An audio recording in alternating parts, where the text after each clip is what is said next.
من یه گلدون پر از گل بودم، وزش چشم تو پاییزم کرد.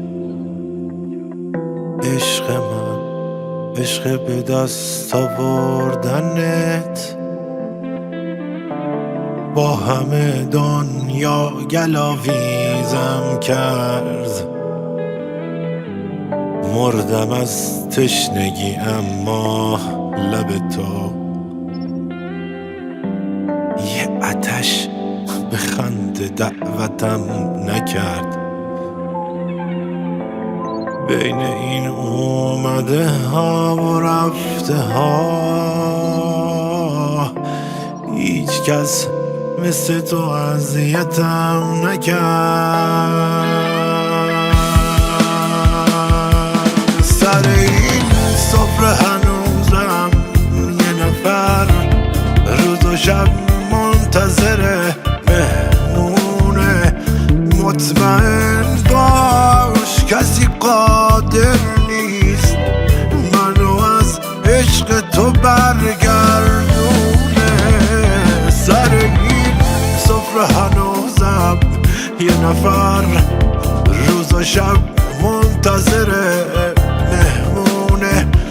مطمئن باش کسی قادر نیست منو از عشق تو برگردونه. سر این سفره هنوزم یه نفر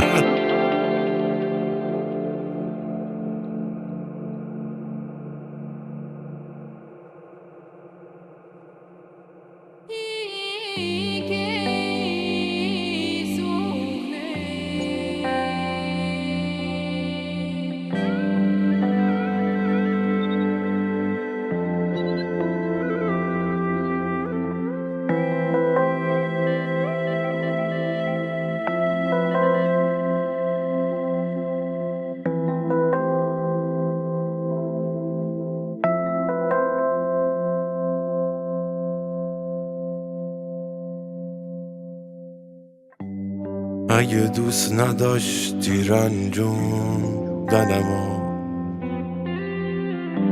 هیچ وقت از تو نمیرنجیدم. اگه زندگی میکردی با من زندگیمو به تو میبخشیدم. نبین امروز دارم به خاطرت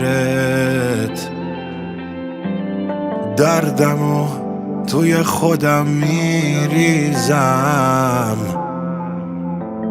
تو فقط اشاره کن ببین چطور همه دنیا رو به هم میریزم. سر این سفره هنوزم یه نفر روز و شب منتظره مهمونه.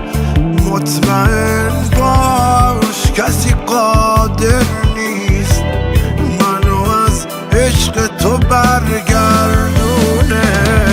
سر این سفره هنوزم یه نفر روز و شب منتظره مهمونه. مطمئن باش کسی قادر نیست منو از عشق تو برگردونه. سر این سفره هنوزم یه نفر